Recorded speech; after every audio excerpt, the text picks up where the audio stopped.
Olá, pessoal. Estamos aqui novamente, né? O PodCap, o podcast do CONDICAP, do Conselho Municipal dos Direitos da Criança e do Adolescente de Parauapebas. Sempre estamos aqui trazendo temas interessantes, importantes, para que façamos reflexões relativos aos direitos das crianças e adolescentes da nossa cidade. E nós estamos no mês de maio, né? Claro, maio chegou. E a gente tem festas na cidade, comemorações, é aniversário da cidade, é o Dia das Mães. Mas também a gente tem uma data muito importante, que é 18 de maio, que a gente chama também de Maio Laranja. Que significa isso, né? É para a gente fazer reflexões, o debate mais forte quanto à questão do abuso e da exploração sexual de crianças e adolescentes. E para contribuir conosco hoje, nesse podcast, nós trouxemos aqui pessoas assim super importantíssimas do meio, que trabalha na rede de atendimento à criança e adolescente, que é militante da rede de atendimento à criança e adolescente. Conosco está a doutora Ana Carolina, delegada titular da Delegacia Especializada do Atendimento à Criança e Adolescente, né, que a gente chama de DEACA, né, doutora? Isso. Seja bem-vinda, doutora. Muito obrigada. É um prazer e uma honra estar aqui e falando de um assunto tão importante que é o combate ao abuso e exploração sexual de crianças e adolescentes. Muito bem. Desde já a gente agradece a sua presença, que eu sei que não é fácil, agenda lotada, né? E aí, gente, assim, como o babado é fortíssimo hoje, muito assim, eu disse, eu não vou só não. Aí eu trouxe Aldo Serra, né? Presidente, né, do Conselho Municipal dos Direitos da Criança e do Adolescente. E hoje o Aldo tá aqui duplo, viu, gente? Ele tá como entrevistador, vai contribuir como entrevistador, porque ele domina muito bem esse assunto, já milita na causa há muitos anos, né, Aldo? Seja bem-vindo, Aldo. Muito obrigado, Ana. Cheguei a mão assim, treme ideia de nervoso. Ao lado de duas Anas, Ana Podcast Lúcia e a Ana Carolina, nossa delegada. Então é um prazer estar aqui com vocês e não que a Ana precisasse, mas a gente veio aqui só dar uma contribuição, viu, Ana Lúcia? Obrigada, gente. É assim, toda vez que me dão uma missão, que eu acho assim muito, a gente convida, né, pessoas para contribuir, né? Toda vez assim, isso é comum, né? E aí eu digo, eu não vou entrevistar a doutora Ana Carolina sozinha, eu tenho que levar, sabe, uma potência do meu lado, né? E aí a gente já agradece. Para quem não sabe, gente, o Aldo é meu chefe. Eu, além de fazer esse podcast, esse PodCap, eu também trabalho no Conselho da Criança e do Adolescente aqui, né? E o Aldo, como presidente, é meu chefe, tá? Então, a gente está aqui... Obrigado. A gente passa muito tempo junto também para... Daí a intimidade, viu, pessoal? A gente brincando aqui, assim também com a Ana Carolina, mas é pela convivência, né? Isso, perfeitamente. Doutora, comenta para nós o que é esse 18 de maio, por que essa data, 18 de maio, aí tem a cor, maio laranja, que agora a gente, de uns tempos para cá, a gente vê em todos os meses do ano, tem uma cor, né? É agosto lilás, é novembro azul, né? Setembro amarelo, né? E todo tem seus significados. O maio laranja, e aí você já pode complementar com a questão do 18 de maio, que reflexões a gente deve fazer sobre essa data, por gentileza? Foi criada essa data, né, por causa de uma menina, uma criança que se chamava Araceli, e ela tinha apenas 8 anos de idade quando ela foi assassinada brutalmente, e quando acharam seu corpo, já eram 8 dias depois da morte dela, tinha evidências, além da tortura, né? O corpo dela foi encontrado carbonizado, tinha evidências de violência sexual. Então, uma criança de 8 anos que foi abusada sexualmente, assassinada, seu corpo carbonizado, e os agressores foram punidos muitos anos depois, e depois de um tempo da punição deles, eles conseguiram realizar um novo julgamento, e nesse novo julgamento eles foram absolvidos. Parecido com o caso da Maria da Penha, né? Então, criaram-se o 18 de maio, porque isso aconteceu no 18 de maio de 1973, salvo engano. Criaram esse 18 de maio, uma data em alusão a violência sexual contra crianças e adolescentes, né? A gente tem que combater a violência sexual contra as nossas crianças e adolescentes todos os dias. Mas o maio é uma data de alusão. Onde a gente dá mais ênfase. Sim. Né? E a cor laranja, por causa da flor, né? Gérbera, que demonstra a fragilidade das nossas crianças e adolescentes.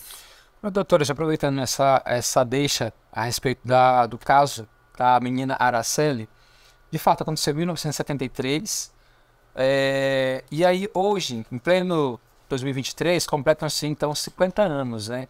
Que, conforme a senhora mesmo falou, os acusados não foram responsabilizados devidamente, foram até inocentados, mas gera então uma sensação de impunidade. Como a senhora, então, recebendo vários casos de denúncia, como a senhora lida com isso? De repente, com os casos que são denunciados, alguns casos às vezes até demoram anos para poder, de fato, ter essa prisão. Como é que a senhora lida enquanto profissional? Eu percebo uma coisa. Eu fui delegada há muitos anos da Delegacia da Mulher, mas a mulher ela tem voz, ela consegue fazer barulho quando há alguma coisa a prejudica ou incomoda, quando ela sofre algum tipo de violência. E a criança não tem voz. A criança, ela é desacreditada, sim, ela não tem muitas vezes para quem pedir ajuda, principalmente se for um abuso intrafamiliar.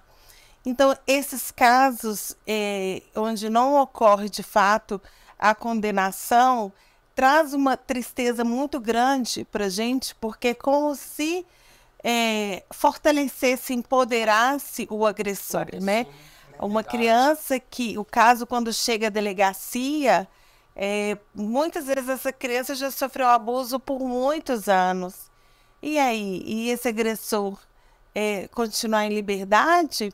É como se ele trouxesse para ele: você pode continuar cometendo crime contra as nossas crianças e adolescentes, elas não têm voz, e você vai ficar na impunidade, porque muitas vezes as crianças são desacreditadas. Então isso traz uma tristeza muito grande, mas a gente tenta mudar esse cenário, né? E quanto mais a polícia atua, eu acho que traz mais credibilidade para a população e faz com que as pessoas procurem a delegacia.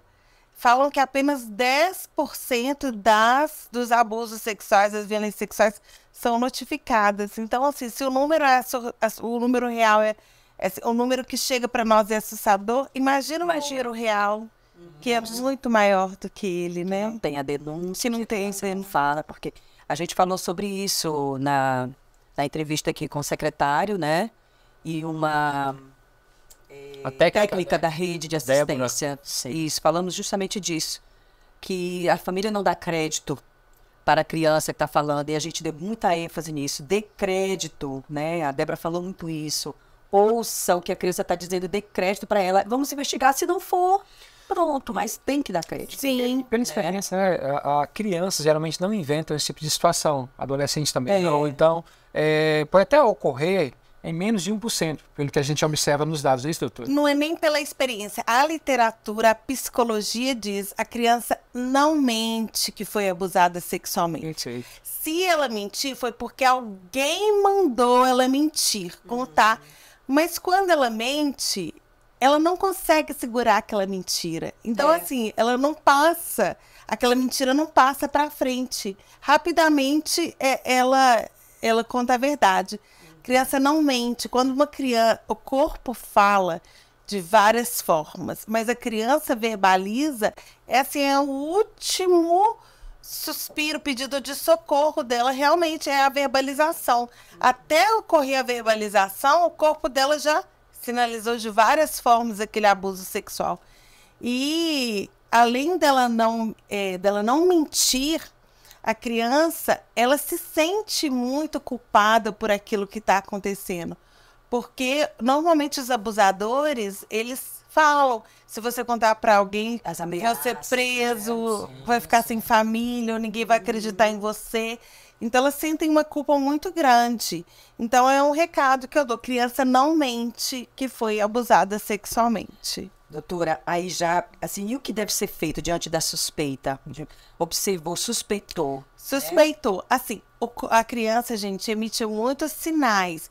O que são sinais? Sinais são são situações onde qualquer pessoa pode perceber, né? Ao contrário dos sintomas que só a criança sente, ela tem que verbalizar que ela está sentindo aquele sintoma. Os sinais não, os sinais as pessoas podem A gente pode perceber, né? sim, sim. A mudança de comportamento.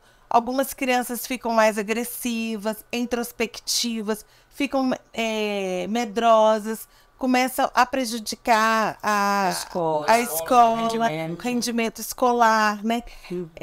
A criança volta a fazer xixi na cama, a criança tem medo de qualquer adulto.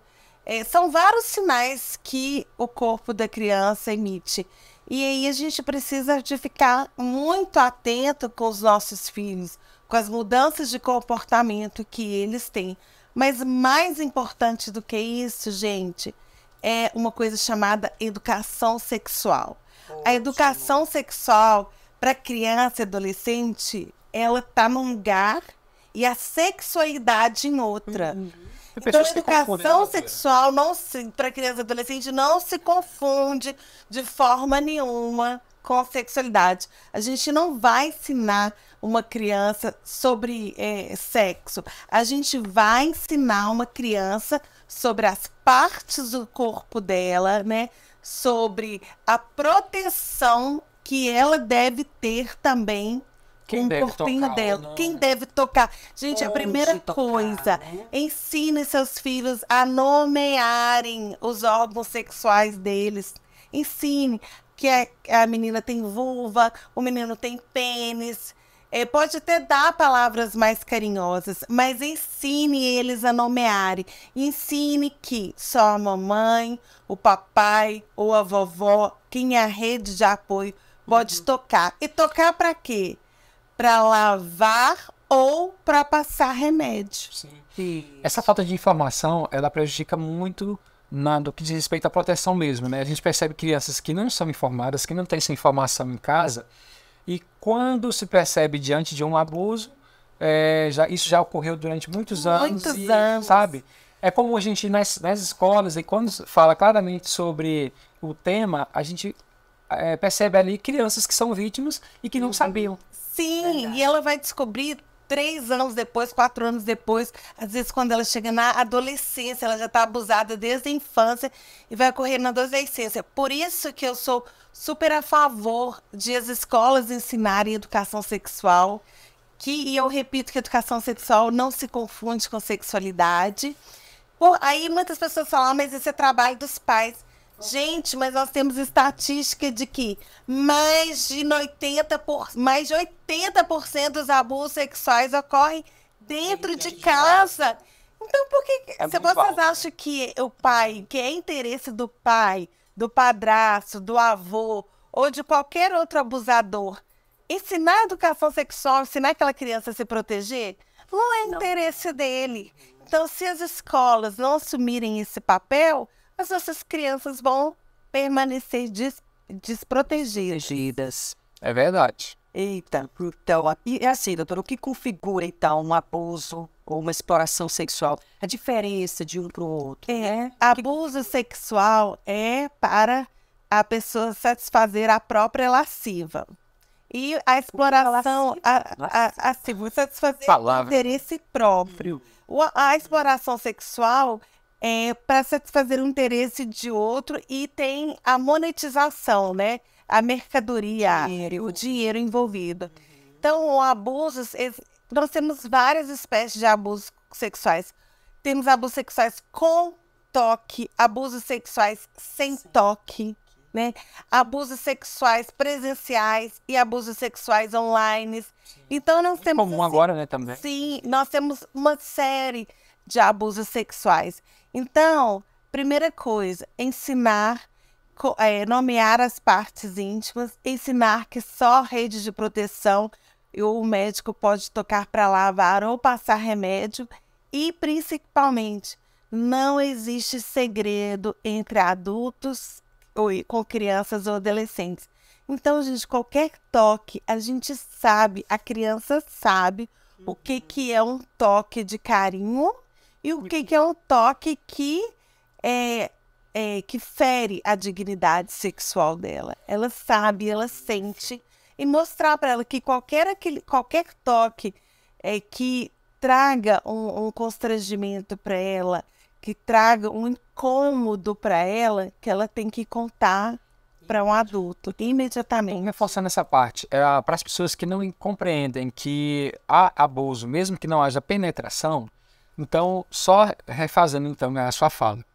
Nesse sentido, qualquer toque que tenha cunho sexual, ainda que não haja penetração, é abuso sexual. Sim, com certeza. E no caso do estupro de vulnerável, explique para a gente. O estupro de vulnerável é qualquer toque, qualquer ato libidinoso. O que é ato libidinoso?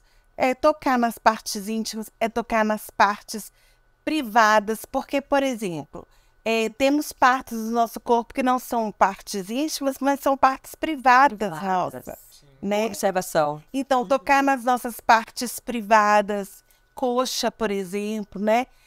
Barriga, que é uma parte privada nossa, de menor de 14 anos, configura estupro de vulnerável. Qualquer ato libidinoso com fins, né, com conotação sexual, com menores de 14 anos, é estupro de vulnerável. E também a conjunção carnal. Conjunção carnal já é específico, que aí é necessariamente a penetração de pênis na vagina. Ainda que haja o consentimento da vítima... Ainda que haja o consentimento da vítima, gente, o STJ já decidiu isso, já está pacificado. Menor de 14 anos não tem discernimento para consentir que com ele se pratique atos sexuais. Então, se você for se relacionar com uma pessoa, obrigatoriamente ela tem que ser maior de 14 anos, né? Não ter nenhuma deficiência mental que a torne vulnerável, que ela não possa emitir o consentimento dela. Ela tem que estar acordada, ela tem que estar...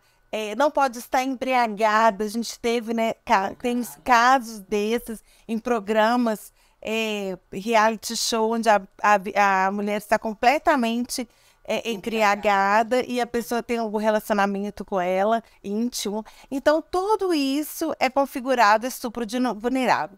Para o maio laranja, especificamente, são esses todos os atos libidinosos ou conjunção carnal contra menores de 14 anos configura estupro de vulnerável. Então, vou dar só um exemplo. No Código Penal tem uma tipificação que é atentado, importunação sexual, que é, por exemplo, uma mulher mais velha e o homem... Tinha isso muito nos metrôs de São Paulo. O homem ejaculava na mulher sem ela ver ou esfregava o pênis nela no ônibus. O STF decidiu que esse crime não cabe para menores de 14 anos.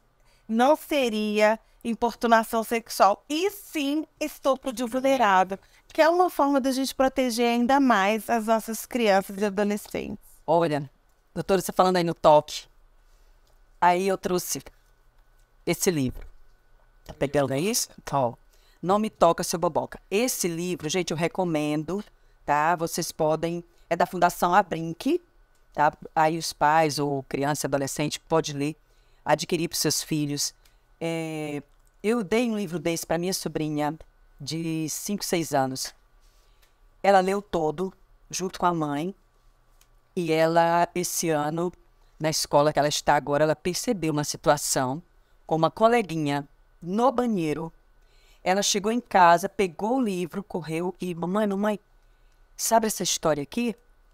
Eu vi lá na escola, sabe? A mãe dela foi à escola para contar que a filha dela tinha visto algo. Isso aqui por causa desse livro. Gente, leiam este livro com as suas crianças, dê de presente, tá? Porque, olha só, né, a minha sobrinha de 6 aninhos entendeu e observou algo na escola parecido com o que conta aqui. E ela falou para a mãe dela, e a mãe dela imediatamente foi na direção da escola relatar. Então, já, com certeza, daí, já livrou alguma criança na escola de uma situação, né? Com certeza.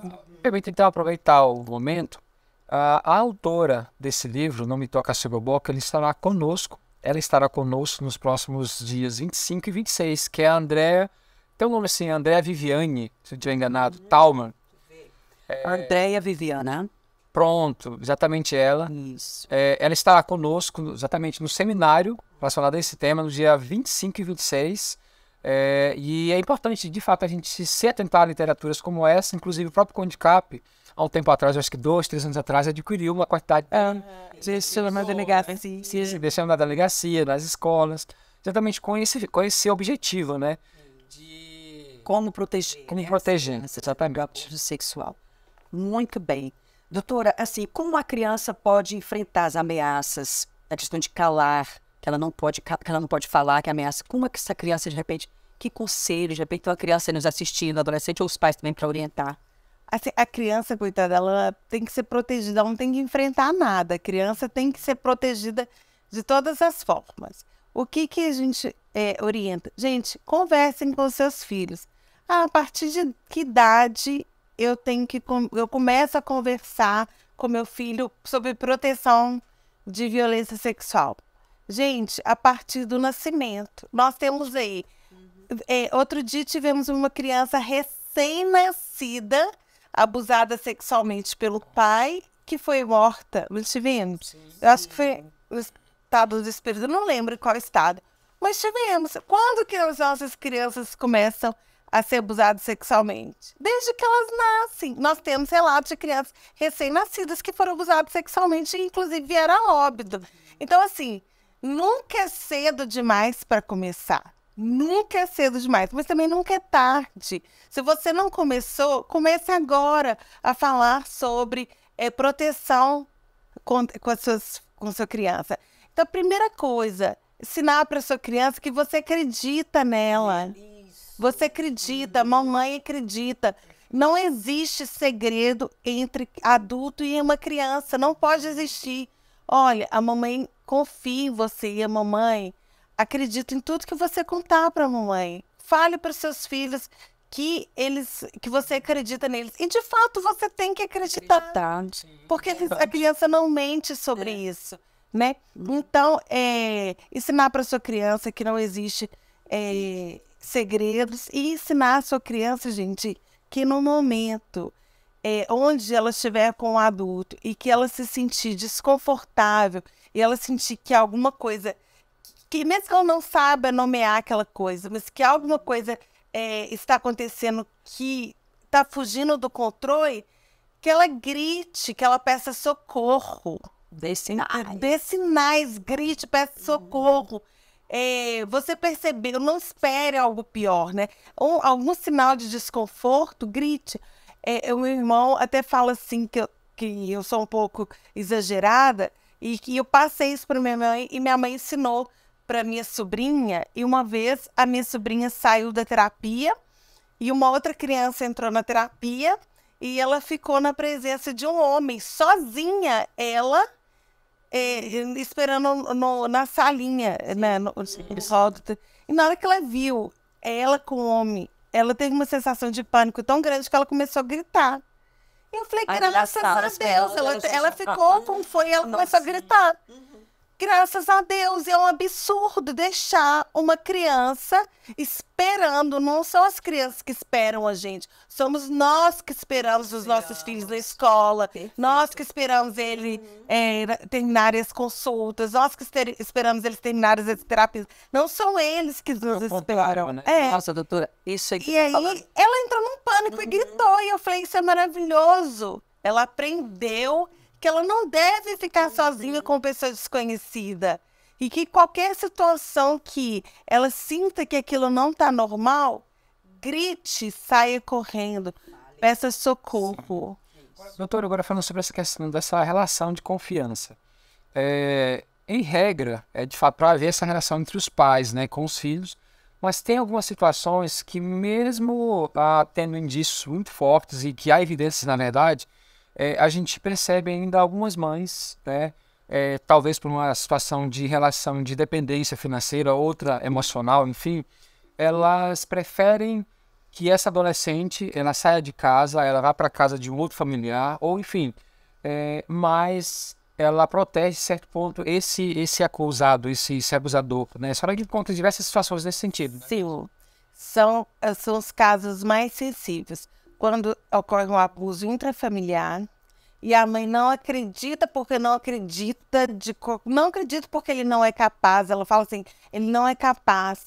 Falei, você não sabe do que ele é capaz. Ou ela possui uma dependência financeira ou emocional do agressor. E a problemática é muito maior. Porque aquela criança está num seio familiar que ela não tem rede de proteção, ela não tem com quem ela possa contar. E mesmo, vamos supor que eu prenda o agressor preventivamente, a gente sabe que essas prisões, gente, elas não duram para sempre, elas duram um período de tempo. E aquilo é muito complicado, porque mesmo que o agressor seja preso, aquela criança está num seio familiar onde ela não recebe proteção da própria mãe. Então, nada impede que ela seja violentada por outro agressor, entendeu? Esses são os casos mais difíceis para a gente. Eu lembro que eu tive uma vez que a gente iniciou uma investigação, foi uma notificação, e aí começamos a investigação e depois a investigação ficou parada. E aí eu fui voltar a mexer naquele caso uns 4, 6 meses depois. E aí eu entrei em contato com a mãe falando que o laudo, exame sexológico tinha dado positivo e que a criança não voltaria mais para casa naquele dia. E ela falou assim, mulher, eu achei que você tivesse... Eu rezei tanto para você esquecer de mim que eu achei que você tivesse esquecido. Porque eu estou passando por um momento da minha vida que eu tô precisando tanto desse homem, porque senão eu vou passar fome. Se eu tirar ele de casa, eu vou passar fome. E aí, a gente tem que entender também que a gente precisa dar condições daquela mulher voltar para o mercado de trabalho. Se emancipar, né? Se emancipar, e a gente precisa também de oferecer um lugar seguro para aquela criança, né? Precisamos de oferecer... Então, a gente ainda tem que pensar que não é só impunir o agressor. O município precisa de criar políticas públicas. Políticas públicas são formas de prevenção ao abuso sexual. Quando uma criança tem uma creche em tempo integral segura para ela ficar, ela tem menos chance de ser abusada sexualmente por um vizinho, por um desconhecido na rua, por um parente de algum amigo ou algum familiar que ela precisa ficar na casa enquanto a mãe trabalha. Então, políticas públicas também são formas de prevenção e combate ao abuso sexual. Doutor, você está falando aí, tá vindo um filme aqui, né, na minha cabeça, eu e minha filha, né? Eu sou mãe independente, né? Quando resolvi ter minha filha, penso na dificuldade que foi para eu deixar essa menina para ir trabalhar. Nossa, em números, eu passo aqui com ela às vezes nas ruas e fico dizendo, filha, você já ficou bem aqui. Ela foi, não recordo, sabe? Já ficou aqui. Aí eu vou passando, né? Porque tinha as creches particulares, não tinha nenhuma creche pública na época, né? E eu deixava com amigos, eu deixava com vizinho, e eu tinha que viajar a trabalho, às vezes tinha que levar, pagar diária para babá, para poder levar, né? Mas aqui em Parauapebas já ficou em vários lugares aqui, creches e também casas de pessoas, né? Então, correndo risco, mas também ensinei ela a essa coisa do falar. Sim, né? É tanto que as escolas que ela estuda, que ela está com 16 anos, está terminando o ensino médio, eu sempre fui uma mãe muito presente, porque ela chegava em casa, contava as coisas e eu no outro dia estava na escola. Ó, minha filha observou isso, ela me falou isso. Não, mãe, não. Não, mas eu quero que você verifique o que está acontecendo, porque ela está relatando isso. Então, minha filha era uma porta-voz das coleguinhas na escola. Até de amigos fazendo bullying com o outro, ela contava para mim, né? Voltando à pergunta do Aldo, eu lembro uma vez que eu tive um caso de uma vítima na delegacia, ela devia ter seus 6, 7 anos de idade. E aí, a mãe era enfermeira concursada e o padrasto era o padrasto. Mas a mãe era provedora daquela família, então ela não dependia financeiramente do agressor, mas ela tinha uma dependência emocional muito grande dele. Ao ponto de colocar vítima e agressor na frente e a vítima perdoar o agressor. Eu falei, mas é claro que ela vai perdoar. Gente, criança nenhuma quer que o abusador vá preso, elas querem que cesse o abuso. Criança quer a infância feliz, saudável e vive e livre de violência. Muitas chegavam para mim e falavam assim: tia, não prende ele, porque senão a mamãe vai ficar triste ou a gente vai ficar sem pai. Só pede para ele parar. Pede para ele parar, porque isso me machuca. Então, assim, é claro que se você colocar... primeiro que a criança já vai se sentir culpada de estar causando a separação da mãe ou de estar desfazendo aqueles laços que muitas vezes vão ser eternos, né? O rompimento de laços eternos entre a vítima, a mãe da vítima e o abusador. Mas ela não é que ele seja preso, ela quer que ele pare. Que cesse a violência. Sim, que cesse a violência. Porque ela quer infância feliz, saudável e livre de qualquer violência. Criança não quer ver ninguém preso. Ao contrário de adulto, né? A gente quer vingança, criança não quer isso.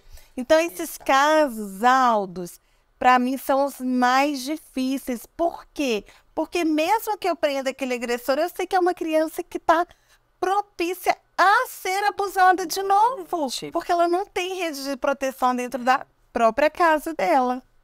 Isso é verdade. E, doutora, assim, a gente já falou a diferença entre abuso e exploração.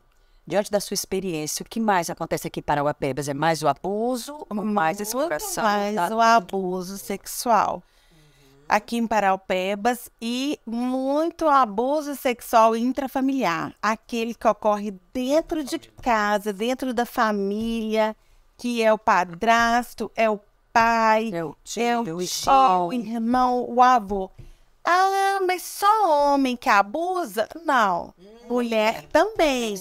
Ocorre que a grande maioria dos abusadores são do sexo masculino, como a grande maioria das vítimas são do sexo feminino. Mas criança, homem, também é abusado sexualmente. Sim. Mas nós temos aí uma proporção de... para cada para cada 5 vítimas de abuso, 4 são mulheres e 1 é homem. Então, assim, a gente tem um recorte de gênero muito grande aí.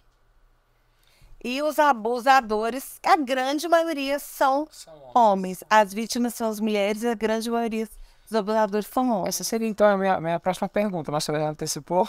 Exatamente, se dá para dizer, com os atendimentos que a senhora tem, se configura aí a questão da violência de gênero. Né? De repente é muito segmentado, muito mais voltado para a mulher, digamos aí 90%.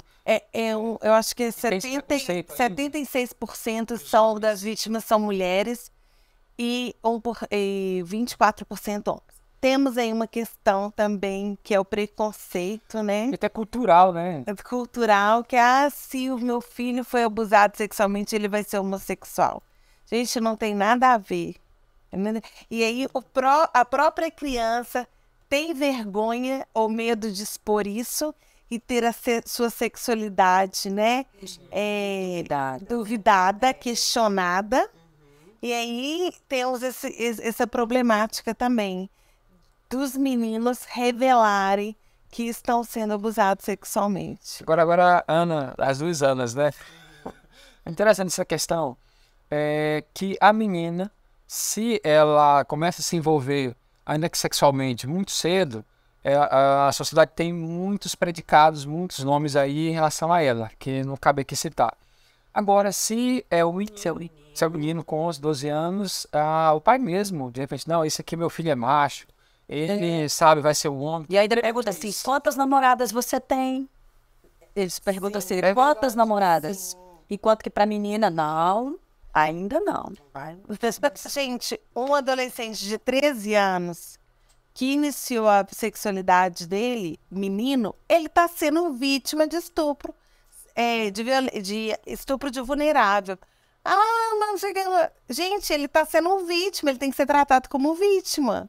E não como adolescente. Olha lá, fulano já tá namorando, ó, puxou o pai, puxou o garanhão. Não, gente, ele é uma vítima. E ele tem que ser tratado como vítima. Doutora, nós temos aqui uma contribuição né? Aqui em Parauapebas, né, existe uma rede de proteção para criança, igual existe para a mulher, porque a gente sabe que a rede de proteção tem Maria da Penha, tem aquele carro que agora é da Guarda Municipal, faz a ronda, né? Existe essa rede de proteção também, da mesma maneira para a criança, e se não, que falta a gente Aqui nós temos o abrigo Esperança, né? O abrigo das crianças e dos adolescentes, que quando eu enxergo naquele cenário que se for um abuso intrafamiliar, que a mãe é conivente, eu tenho que tirar o agressor de casa, não a criança. Sim, eu concordo. Mas pela nossa legislação, muitas vezes eu não consigo tirar o agressor imediatamente de casa. Porque os pais tiram a criança, representar para uma prisão. Então eu retiro a criança. Ontem nós tivemos um caso bem interessante, que foi assim, uma criança de 8 anos foi abusada sexualmente pelo pai. E aí eu acionei a rede da mulher. Não tinha condições, só que a mãe estava do lado da criança, a mãe que denunciou, a mãe que fez tudo. E a mãe não tinha rede de apoio em da casa. Família. Não tinha rede de apoio no município de Parauapebas. Ela não tinha para onde ir. E eu não tinha, o crime tinha ocorrido há quase 10 dias e não conseguia efetuar a prisão em flagrante. Eu precisava de um tempo. E aí eu acionei a Secretaria da Mulher, a SEMU, para abrigar aquela mulher. Aí primeiro me falaram que ela não tinha perfil de abrigamento porque ela não corria um risco iminente de morte. Aí eu falei assim, então eu quero isso por escrito. Por quê? A menina foi abusada. O abuso foi relatado e chegou à autoridade policial. Eu mando essa mãe e essa criança para casa? De volta com o abusador? Ele vai... Mando, gente. O mínimo que ele vai fazer depois que esse caso chegar na polícia é querer se vingar, querer algo, pelo menos calar. Ameaçar. Aí eu falei, vocês vão esperar algo pior acontecer para poder abrigar essa mulher? Então, aí eles se reuniram e, graças a Deus, nós conseguimos fazer o abrigamento dela. Mas por quê? Porque era uma vítima que tinha uma mãe que acreditava nela e que que procurou a delegacia e que sabia que a filha corria risco dentro de casa. Posso, bem, peraí, só puderem desse recorte do flagrante, né, que a senhora falou, que não foi flagrante, explique pra gente, pra a comunidade que está assistindo, existem tipos de flagrante, aconteceu quantos dias, aconteceu abuso hoje, até quando? Tem essa questão para denunciar? Esse negócio já tem flagrante, foi nas últimas 24 horas, isso é uma criação social, tá, das pessoas. Não existe, assim, horas por flagrante, por exemplo. O flagrante, ele acabou de acontecer, né? Ou a pessoa foi pega com objetos do crime, mas em momento nenhum a lei fala em horas. Então, por exemplo, uma criança, uma família foi abusada uma criança foi abusada sexualmente no sábado, mora na zona rural, não tem como pedir socorro, não tem como vir para a cidade, né? E aí ela conseguiu vir na segunda-feira, aconteceu no sábado, e ela conseguiu vir na segunda-feira pela condição, pelas dificuldades. Eu entendo que ainda seja flagrante. O lapso temporal do fato do crime até ela conseguir entrar em contato com a polícia. E aí eu abro. Mas isso vai o entendimento de cada delegado, de cada juiz. Mas a questão é que, independente, você não precisa de saber se é flagrante ou não. Quem vai decidir isso é a autoridade policial. Sim. Vá para a delegacia. Vá, peça ajuda. Se, eu sou da zona rural, não tem delegacia, vai para a polícia militar, guarda municipal. Vá para a delegacia, dê um jeito de chamar a polícia e aquele caso chegar até a delegacia. Que aí o delegado vai entender se é caso de flagrante ou não. Mas se não for caso de flagrante, ele tem que trazer uma solução que traga proteção para aquela vítima. Perfeito. Então, nós estamos quase chegando no nosso final aqui dessa prosa boa. Passa rápido. Aí, doutora, falando da questão do flagrante, tudo, eu lembrei aqui da questão do exame, né, IML, essas coisas. Nós temos IML aqui na cidade, para onde levar... Tem essas CPC, Renato Chaves. nem todos os abusos sexuais, gente, deixam vestígios aparentes. Então, por exemplo, um sexo oral não deixa vestígios aparentes, né? Um toque nas partes íntimas não deixa vestígios aparentes. Vários. Mas outros deixam, sim, vestígios aparentes que a gente consegue ser detectado no exame sexológico. Ah, mas como eu vou provar que fulano passou a mão na minha filha? Meu amor, você não tem que provar nada. Quem tem que ir atrás desses elementos é a polícia. Você só precisa de falar para a polícia que aquilo aconteceu. Você não tem que ficar preocupado se você tem que provar alguma coisa. Não, esse ônus de provar, gente, não é da vítima. Esse ônus de provar as coisas é da polícia. E nem todos os abusos sexuais deixam vestígios. E isso deixou de ser um abuso? De jeito nenhum. Então, a palavra da vítima é muito mais importante do que um exame, por exemplo. Muito mais importante. Tem até uma campanha, acho que é 1 minuto a palavra, né? Uma coisa assim. O que você disse, o que a mulher disser, o que a vítima falar, é o que está valendo. Sim, a palavra é muito mais importante. Então, não se preocupe. Como que eu vou provar? Você não tem que provar nada. Quem vai provar isso é a polícia e ela tem os meios necessários para isso. Muito bem, doutora. Aí, essa questão, tem algum... Só médico pode fazer esse exame? Ou tem outro profissional de saúde? São os peritos, os médicos peritos que fazem esses exames. Chama-se exame sexológico forense. Na falta de médico perito, a autoridade policial pode nomear 2 médicos ad hoc para realizar esse exame. Ad hoc é nomeado para aquele ato. Tá, faz um documento. Faço um documento. Latim, né? Coloco. Ad hoc significa para aquele ato.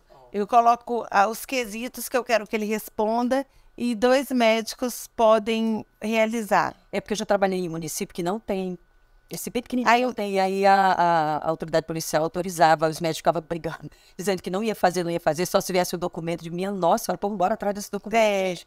Eles têm que fazer, eles não podem negar a fazer nada. Aqui, mais uma contribuição. Olha, quantas vezes essa criança precisa relatar o ocorrido? Porque aí a gente entra nessa questão dos fluxos. E eu sempre escuto assim, evitar a revitimização, uma palavra inglesa, que é isso mesmo. A criança está contando várias vezes a mesma história para várias pessoas, doutora do céu. Então, por exemplo, a criança espontaneamente verbalizou que foi abusada sexualmente. Estava lá na aula de educação física e contou para a professora de educação física que o vovô pegou na pepeca dela. Aí da educação física vai para a professora e chama a diretora, a vice-diretora, a psicóloga. Não, gente. Não. A criança verbalizou. Chama a criança, tire ela daquele ambiente que está todo mundo. Leve ela para... precisa de sala especial? Não. Um lugar reservado. Você quer me contar o que aconteceu? Depois, não leva a criança para outro professor, para o coordenador, para o diretor, né? Mas você tem certeza? Não. Ouça a criança de forma livre e comunique aquilo para a autoridade policial. Faça com que aquele documento chegue ou no conselho tutelar ou na polícia. Por experiência, geralmente as crianças têm essa maior facilidade de procurar, por exemplo, seus professores, alguém que esteja ali, né, que demonstre a atenção a ela ou a confiança, né? E aí, ou até mesmo para os seus coleguinhas ali de aula, né? Ela vai relatar esse abuso. Sim. Então é importante que se tenha essa atenção. E a criança não consegue guardar segredo, assim, por muito tempo. Vamos supor, uma hora ela salta, às vezes, tá com dor na pelve. Mas você tá com dor, onde que é a dor? Mas ela, sem querer, ela solta. Ardência na hora de urinar, ela pode fazer xixi. Fulano mexeu aqui, fulano fez isso. E aí ela, muitas vezes, espontaneamente, ela verbaliza isso, né? E aí não é para fazer aquele alarde, né? E nem descredibilizar a criança, pelo amor de Deus, né? Mas você tem certeza que isso aconteceu? Mas olha, menina, não vai... muito grave. Contra seu pai. Não vai, né, descredibilizar a criança, nem fazer alarde. Traga ela para um lugar mais reservado pergunte o que aconteceu, deixa ela falar de forma livre, faça um documento e faça aquele documento chegar até os órgãos competentes. Bom, doutora, agora sim vamos finalizando. Então vamos falar os serviços que a DEACA oferta, né, horários, se tem plantão, né, DEACA, gente, para quem não sabe, Delegacia Especializada, né, no atendimento à criança e adolescente, que muita gente não sabe que existe, algumas pessoas que eu julgo que até entende muito. Mas não é mesmo? Existe uma delegacia que só para atender criança e adolescente? Sim, porque a doutora foi... Essa delegacia não existe desde 2017. Fale para nós aí, pra gente. Entretanto, eu era titular dela e da DEAN. Então, assim, era a mesma equipe. Existiam 2 delegacias, mas que funcionavam com a mesma equipe da DEAN. Então, elas se misturavam. Agora, não. Separou. A gente tem uma equipe própria nossa. Eu sou a de delegada titular. Nós temos investigadores próprios, escrivã.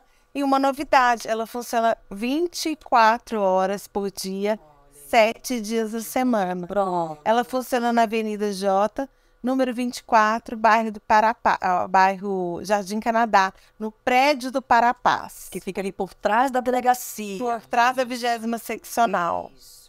Então, gente, aí, Aldo, suas considerações finais, depois a doutora também. A mensagem que o Conselho Municipal da Criança e Adolescente deixa para esse assunto tão delicado que é. Para esse assunto, né, assim, muito abrangente, eu até achei que passou muito rápido do tempo, mas em nome do CONDCAP, a gente conclama a sociedade, a comunidade em geral, a de fato participar ativamente da nossa campanha, que tem como tema esse ano Se Liga, a novinha não pode ser criança ou adolescente, e aí a gente visa mesmo, junto com a rede, provocar essa reflexão de que cada novinha que está ali naquela música, que está enfim, na mídia em geral, em se tratando de ato sexual, não pode ser, nem deve ser considerado criança ou adolescente, né, porque é um crime. E a gente conclama de verdade a sociedade a fazer a sua parte, né? Eu não vou fazer, por exemplo, eu não posso fazer o trabalho da delegada, eu não posso fazer o trabalho do hospital, enfim. Eu, enquanto munícipe, eu, enquanto cidadão, eu tenho uma parte, eu posso denunciar os casos que eu tenho ciência, enfim, cobrar ali as providências. Então, todos nós temos que fazer a nossa parte em relação a esse crime. Já basta, nós, enquanto parauapebenses, temos que, de fato, dar um basta nesse crime. E você fazendo a sua parte, a delegada fazendo a sua, nós, enquanto CONDCAP, fazendo a nós seremos uma sociedade mais justa e livre de violência. Então, Aldo, é sobre a programação do 18 de maio. A gente sabe que teve um lançamento, né, lá nas SEMAS, da campanha de todo o Maio Laranja. E o que tem mais aí para frente para a rede? Acho que faz um convite, o que a gente pode ofertar, o que vai ter ainda esse mês de maio. Além das ações que a gente sabe que vai acontecer, está acontecendo nos CRAS, né, no CREAS, nos CRAS, escolas, nas unidades básicas de saúde. O que tem mais aí que a rede pode aproveitar para a questão até de capacitações, encontros? Nós teremos uma longa programação durante todo esse mês de maio, a se estender para os demais meses do ano, e que compreende exatamente programações dentro do CRAS, dos CRAs, do CREAS, nas escolas também municipais nós teremos várias programações, inclusive aqui nos dias 25 e 26 nós teremos um grande seminário, no qual nós teremos 2 pessoas aí, assim, de grande conhecimento que estarão aqui conosco. Uma delas é a autora do livro Não Me Toca, Seu Boboca, né? E a outra é a Daniela Castro, né? Uma profissional assim, muito boa, psicóloga, que estará também conosco. Nesses 2 dias, 25 e 26, nós teremos também a apresentação do fluxograma de atendimento a crianças e adolescentes vítimas de ou testemunhas de violência, né? Então tem toda uma programação extensa. Dia 24 teremos também, inclusive com a delegada e a tia Laila, né? Ali na feira do produtor, no CAP, né? Ali uma programação voltada para crianças e também para os adultos, aquelas pessoas que estarão ali na feira do produtor, dia 24. Então, ou seja, durante todo esse mês nós temos uma vasta programação que compreende levar a essa temática. Muito bem, doutora. Muito obrigada desde já, suas considerações. Eu que quero agradecer a oportunidade de estar aqui. O meu recado é que ensine a sua criança e seu adolescente a se proteger. Nunca é cedo demais para começar, mas também não está tarde. O momento é agora, hoje. Ensine seus filhos a se protegerem de qualquer tipo de violência sexual. É isso. Obrigada, gente. Valeu, doutora. Gente, aí a gente finalizando aqui, eu quero dizer o seguinte, ano passado, hoje a gente tem essa campanha do Se Liga, né? A novinha nunca pode ser criança ou adolescente, mas ano passado a gente teve essa aqui, quem não denuncia também violenta, né? Que foi muito, muito impactante. E aí, como denunciar, né? Ir na DEACA, na delegacia que fica ali no Parapaz, diz que 100, isso, 81, isso, tem o 3312, 3350, que é o Disque Denúncia. Conselho Tutelar 1, você pode ir também. Conselho Tutelar 2, né? O Conselho Tutelar 1 fica ali no Rio Verde, por trás do Hospital São Sebastião. E o 2 fica no bairro Altamira, né? Vila Rica, Amsterdã. Isso, na Rua Amsterdã. Então você tem também os CRAS, gente. Você pode ir nos CRAS também, fazer denúncia, conversar com a equipe, buscar ajuda, tá? Então aqui eu deixo o nosso abraço, né? E que o nosso final de semana seja aí de paz, tranquilidade, o mês de maio todo e sempre, né? E garantindo aí sempre os direitos das nossas crianças e adolescentes. Muito obrigada.